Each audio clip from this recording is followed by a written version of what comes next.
नमस्कार, स्वागत है आपका अपना प्रदेश उत्तर प्रदेश उत्तराखंड में। मैं हूं सनी गंगासागर आपके साथ में। इस बुलेटिन में आपको दिखाएंगे दिन भर की वो खबरें जो सुर्खियों में छाई रही। शुरुआत करेंगे सबसे पहले बीजेपी से जुड़ी खबर से। उत्तर प्रदेश विधान परिषद चुनाव के लिए बीजेपी ने अपने 9 प्रत्याशियों की लिस्ट जारी कर दी है। इनमें केशव प्रसाद मौर्य, जसवंत सैनी, चौधरी भूपेंद्र सिंह, दयाशंकर मिश्र, जेपीएस राठौड़, नरेंद्र कश्यप, दानिश आजाद, बनवारी लाल दोहरे और मुकेश शर्मा का नाम शामिल है। एमएलसी चुनाव के लिए सपा छोड़कर बीजेपी में शामिल हुई अल्पना यादव का भी नाम चर्चा में था। हालांकि अंतिम लिस्ट में उनका नाम शामिल नहीं है। बीजेपी की ओर से जारी की गई लिस्ट में 7 ऐसे नाम हैं जो कि मौजूदा सरकार में मंत्री है। योगी मंत्री परिषद में शामिल ये सभी सदस्य फिलहाल किसी भी सदन के सदस्य नहीं है। ऐसे में इनके लिए विधान परिषद की सदस्यता हासिल करना अनिवार्य है। इसीलिए इन नामों को पहले से ही तय माना जा रहा था। जबकि 2 नाम बनवारी लाल दोहरे और मुकेश शर्मा को विशेष रणनीति के तहत बीजेपी ने विधान परिषद भेजने की तैयारी की है।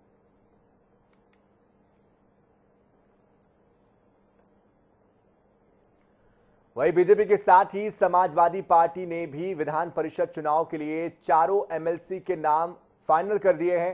साथ ही सपा अध्यक्ष अखिलेश यादव की मौजूदगी में चारों प्रत्याशियों ने अपना नामांकन दाखिल कर दिया है। सपा एमएलसी प्रत्याशियों की लिस्ट में स्वामी प्रसाद मौर्य, सोबरन सिंह यादव के बेटे मुकुल यादव, जासमीर अंसारी के साथ शहनवाज खान का नाम शामिल है। भारी मंथन के बाद अखिलेश यादव ने किसी स्वर्ण को टिकट नहीं दिया है, क्योंकि सपा के जयशंकर पांडे, विनय शंकर तिवारी, पवन पांडे और अरविंद सिंह गोप का नाम काफी चर्चा में था, लेकिन सपा ने इनमें से किसी को भी टिकट नहीं दिया। दूसरी ओर सपा गठबंधन में शामिल सुहेल देव, भारतीय समाज पार्टी के अध्यक्ष ओम प्रकाश राजभर का नाम सपा एमएलसी की सूची में नहीं है, जिसके बाद इसको लेकर कई सवाल भी अब खड़े हो रहे हैं।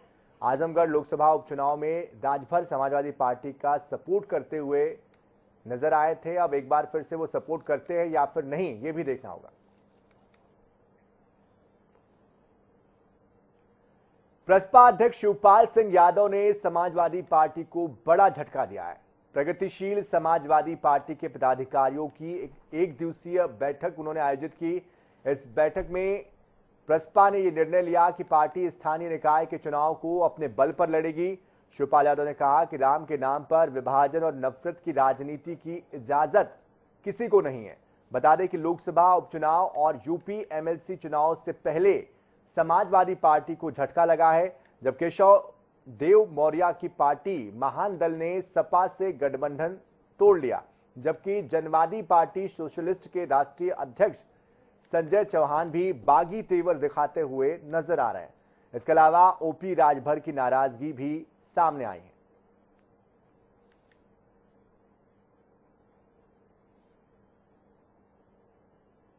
तो एक नया समीकरण उत्तर प्रदेश में बनता हुआ दिखाई दे रहा है।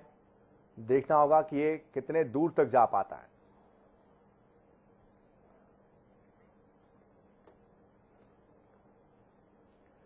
कौशाम्बी में किशोरी ने प्यार में धोखा मिलने के बाद खुदकुशी कर ली है। घर में जब कोई मौजूद नहीं था तब फांसी लगा ली इस युवती ने, और जिसके बाद इलाज के दौरान उसकी मौत हो गई।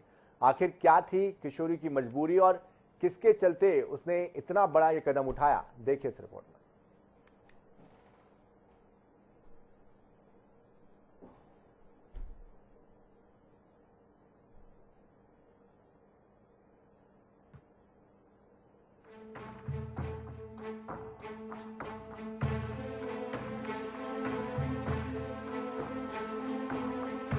कहते हैं कि प्यार में लोग अपना सब कुछ लुटाने को तैयार रहते हैं, लेकिन जब इसी प्यार के नाम पर धोखा मिले तो अंजाम सीधे मौत पर आकर खत्म होता है। जी हाँ, प्यार में धोखे का शिकार हुई एक किशोरी ने अपना सब कुछ लुटा दिया, यहाँ तक कि जान भी। मामला कौशाम्बी जिले का है, जहां एक 17 साल की किशोरी प्यार में धोखा मिलने पर फांसी के फंदे पर झूल गई और खत्म कर लिया उस छोटे प्यार के सिलसिले को जो उसे धोखे के साथ दिया गया था। खत्म कर लिया वो सारे सपने जो भविष्य के लिए सजो कर रखे थे, क्योंकि उसे प्यार में विश्वास नहीं धोखा मिला। आपको बता दें कि जिस धोखेबाज ने उसे मौत के लिए मजबूर किया वो बेहद ही शर्मनाक है। आरोपी ने पहले तो युवती को प्रेम जाल में फंसाया, फिर उसी प्यार की आड़ में धोखा देते हुए किशोरी का अश्लील वीडियो भी बना लिया। बेशर्म आरोपी की बेशर्मी यही नहीं रुकी, वीडियो को वायरल करने की धमकी देकर आरोपी किशोरी का 2 साल तक दैहिक और मानसिक शोषण करता रहा। मेरे लड़की 2 साल पहले से गलत काम करता रहा, जहां बुलाता रहा वहां जाती रही। मेरी लड़की धमकी दिया, गाली देता रहा। काम करते समय उसके वीडियो बनाया, वो उसके मैं नाम लिखा। जब मैं जान पाई कि मेरी लड़की के साथ ऐसा करता है, हम बहुत गरीब हैं, मेरे 5-6 लड़की हैं, इसलिए हम उसके बहन यहाँ भेज दिया। 10 में नाम लिखा था, वहाँ तक जाता रहा मिलने। मेरी लड़की को 1 हफ्ता आए हुआ, अपने बहन यहाँ से आई, हम वो फ़ोन करके क्या बोला क्या नहीं बोली, मेरी लड़की फांसी लगा ली। कलीम उसका नाम है लड़का के। कलीम के वजह से मेरी जान जा रही है। मेरी मौत के जिम्मेदार कलीम होगा। हाथ में लिखी थी, पैर में लिखी थी, दोनों हाथ में दोनों पैर में। जब किशोरी को इस दरिंदे की शर्मसार करने वाली करतूत नागवार गुजरी और शायद लोकलाज की फिक्र सताने लगी, तो किशोरी ने मौत को गले लगाना ही मुनासिब समझा और उस धोखेबाज का नाम अपने हाथ और पैरों में लिखकर फांसी के फंदे पर झूल गई। पड़ोसियों को आहट मिली तो वो लड़की के घर पहुंचे। आनन फानन में गांव के लोगों ने लड़की को फांसी के फंदे से उतारा तो देखा कि उसके हाथ पांव पर कुछ लिखा हुआ था। अब तक लड़की के घर वाले भी मौके पर पहुंच गए थे। उन्होंने देखा कि लड़की ने अपने दोनों पांव और हाथों पर लिखा था कि कलीम के कारण मेरी मौत हुई है। हम जब पता पाया कि लड़की फांसी लगा लिया, तो हम जहाँ वहाँ पे गए हैं तो लड़की फांसी से गांव वाले उतार चुके रहे। हम उसको पाया है सब मतलब पिड़रा चौराहा पे, वहाँ पे उसके हाथ में मतलब कि हर जगह पे लड़की लिखी थी कि हमारे मौत के जिम्मेदार कलीम हैं, हम कलीम के कारण मतलब कि अपनी मौत दे रहे हैं, सगलू लिखा था। वो 2 साल 2.5 साल पहले से लड़की का परेशान करता रहा। वो लड़की नाबालिग थी, उसके साथ बलात्कार करत रहा है, ओका जान से मारे के धमकी देते रहा है, ओके वीडियो बनाए रहा, तो बलात्कार करत के वीडियो बनाए रहा, वही वीडियो दिखा के ओका धमकी देते रहा। हालांकि किशोरी ने रो रो कर पूरी व्यथा अपनी मां को सुनाई थी, जिसके बाद परिजनों ने किशोरी को घर से दूर एक रिश्तेदार के घर भेज दिया कि शायद बात यहीं खत्म हो जाए। लेकिन धोखेबाज प्रेमी कलीम का ज़मीर यहाँ भी नहीं जिंदा हुआ और लड़की के घर से दूर जाने के बाद भी उसे परेशान करता रहा। धमकी देकर किशोरी का शारीरिक शोषण करता रहा। परेशान किशोरी अपने घर फिर वापस आ गई और इस सिलसिले को खुद खत्म करने का फैसला लिया और फांसी लगा ली। दिनांक 4/6/2022 को थाने प्रांत क्षेत्र में सूचना मिली थी कि पिंडा गांव में एक लड़की ने आत्महत्या का प्रयास किया है और फांसी लगाकर आत्महत्या का प्रयास किया। इसी पे घर वालों को जानकारी मिली थी, घर वालों के द्वारा उसको बचाने का प्रयास किया गया। उसको तत्काल सारण हॉस्पिटल के लिए रेफर किया गया, वहाँ पर इसका इलाज होती है। पुलिस ने सूचना को संज्ञान करते हुए तत्काल इसमें मुकदमा पंजीकृत किया गया, जिसमें 376, 506 IPC और 5/6 पोक्सो एक्ट में इसमें मुकदमा पंजीकृत किया गया था। मर्जी में इसको गिरफ्तार करके इसको जेल भेजा गया है। फिलहाल पुलिस ने आरोपी को गिरफ्तार कर जेल भेज दिया है, लेकिन सवाल यही उठता है कि बेटियों की सुरक्षा के लिए सरकारें सख्त से सख्त कानून ला रही हैं। बेटियों के सम्मान के लिए सरकार काम कर रही है, लेकिन आज भी जब ऐसी तस्वीरें सामने आती हैं तो लोगों को सोचने पर मजबूर करती है कि आखिरकार इन मौतों का जिम्मेदार कौन है। जनता टीवी के लिए कौशाम्बी से अजय कुमार और डेस्क से सौरभ तिवारी की रिपोर्ट।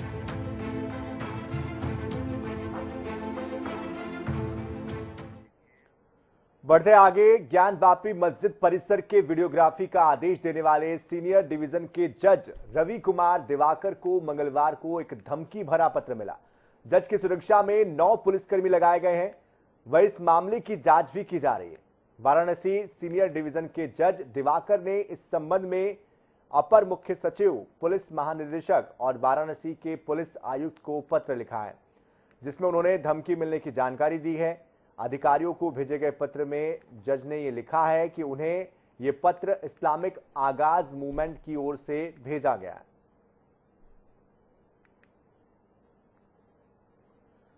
बुलेटिन में भी वक्त हुआ एक छोटे से ब्रेक का। बने रहिए हमारे साथ।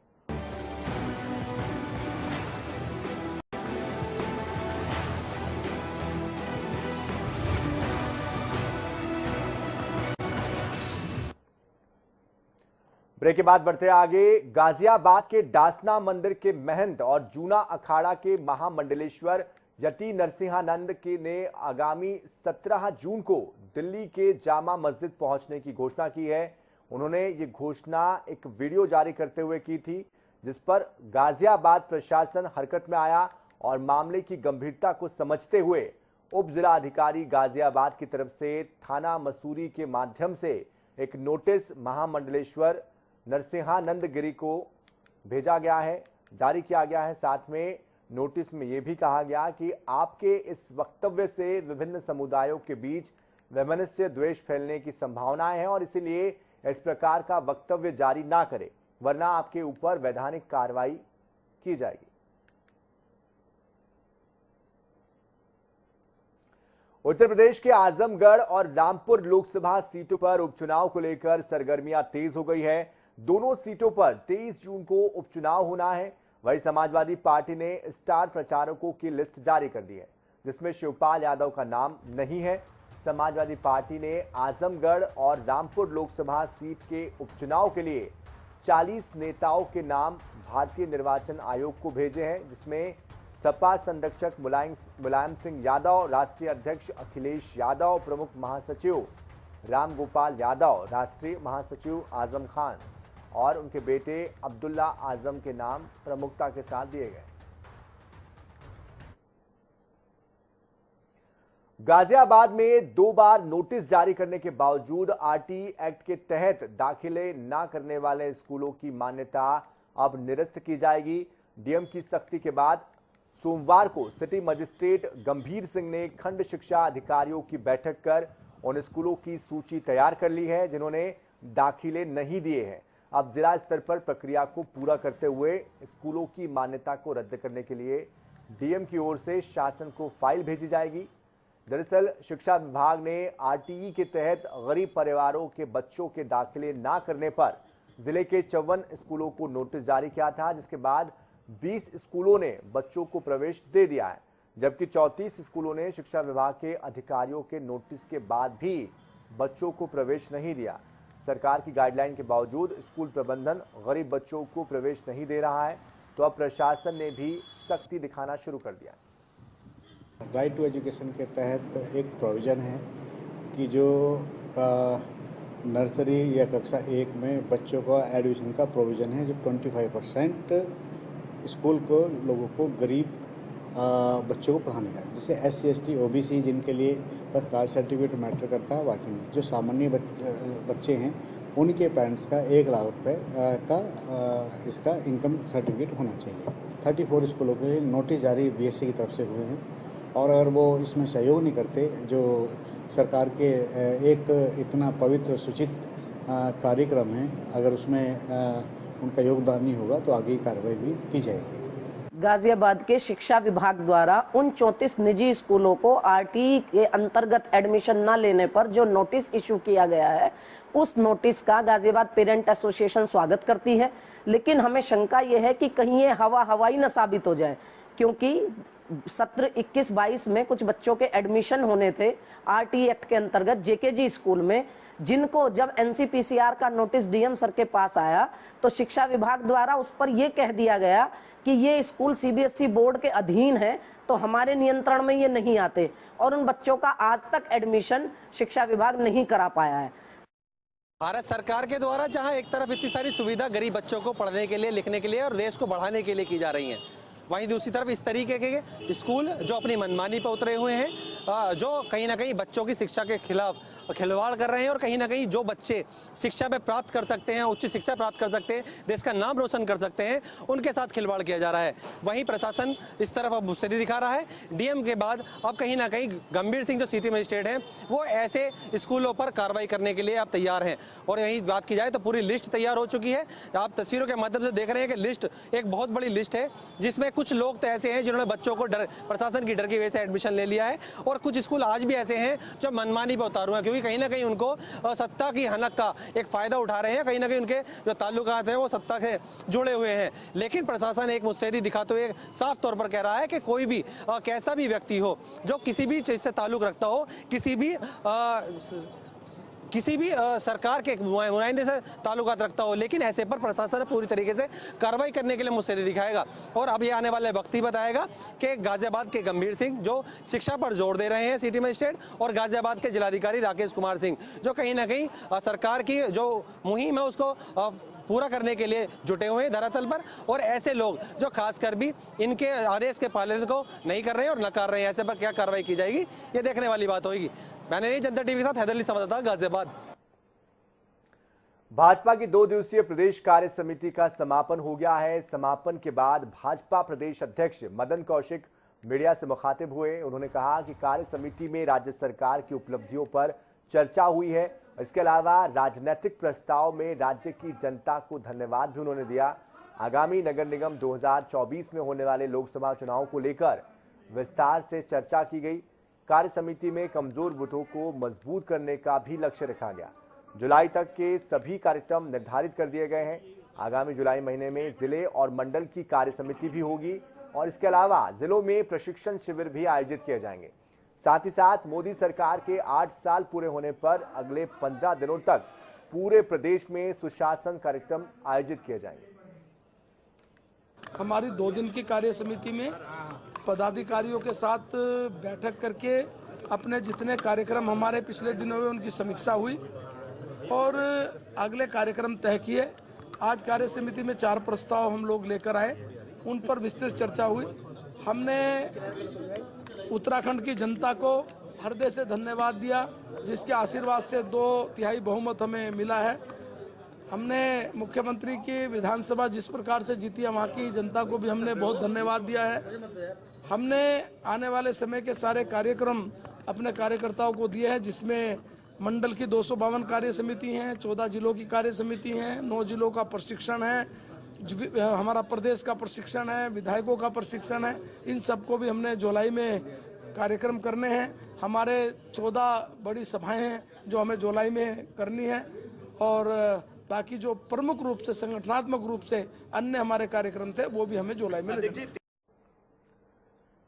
हरिद्वार के लक्सर निवासी अधिवक्ता पंकज गुप्ता ने राज्य निर्वाचन आयुक्त को पत्र भेजकर लक्सर नगर में होने वाले उपचुनाव को रद्द कराने की मांग की है। उन्होंने उपचुनाव प्रक्रिया को जन भावना के विपरीत होना बताया है।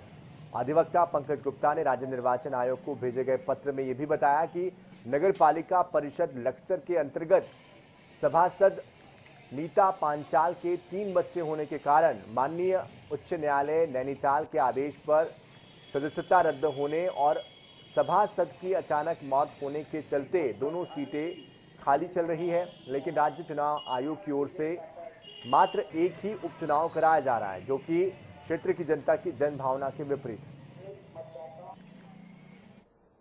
लक्सर नगर पालिका में 2 वार्ड सीटें रिक्त चल रही थी, जिन पर सरकार द्वारा मात्र एक सीट पर चुनाव कराने के लिए कार्यक्रम मान्य चुनाव आयोग को भेजा गया था, जिसके अनुरूप मात्र एक ही सीट पर चुनाव कराया जा रहा है, जो कि न्याय संगत नहीं है। मेरी मांग थी कि जब दोनों सीटें रिक्त चल रही हैं तो न्याय अनुसार दोनों सीटों पर एक साथ चुनाव होना चाहिए था, परंतु ऐसा नहीं किया गया। इसी संबंध में मैंने एक शिकायत माननीय मुख्यमंत्री महोदय को भेजी है। पहाड़ों की रानी मसूरी की माल रोड का अपना ही गौरवशाली इतिहास रहा है। यहां पर भारत के पहले प्रधानमंत्री पंडित जवाहरलाल नेहरू से लेकर महात्मा गांधी ने मॉल रोड का पैदल घूमकर आनंद भी लिया, लेकिन अब धीरे धीरे मॉल रोड अपनी गरिमा खोता जा रहा है। मॉल रोड पर लगातार अतिक्रमण किया जा रहा है। दर्जनों की संख्या में यहां पर भुट्टा, अंडा, चाउमीन, मोमोज के जो ठेले हैं वो लेकर, वही कपड़ों का कारोबार लेकर व्यापारी दिखाई देते हैं, जिससे कि यहां के स्थानीय व्यापारियों को भी नुकसान हो रहा है। वही मसूरी के सुंदरता पर भी इससे ग्रहण लग रहा है। इस संबंध में जानकारी देते हुए नगर पालिका अध्यक्ष अनुज गुप्ता ने कहा कि पालिका प्रशासन की ओर से अतिक्रमण हटाने की जो कार्रवाई है समय समय पर की जाती है। हरिद्वार के लक्सर में प्रशासन ने एक बार फिर से अवैध खनन पर कार्रवाई की है। एसडीएम गोपाल राम बनवाल ने छापेमारी करते हुए आधा दर्जन खनन वाहन पकड़े हैं। इन सभी वाहनों में बड़ी मात्रा में रेत और मिट्टी लदी हुई थी। बताया जा रहा है कि माफियाओं की तरफ से शासन की रोक के बावजूद क्षेत्र की नदियों और खेतों से अवैध रूप से खनन किया जा रहा था।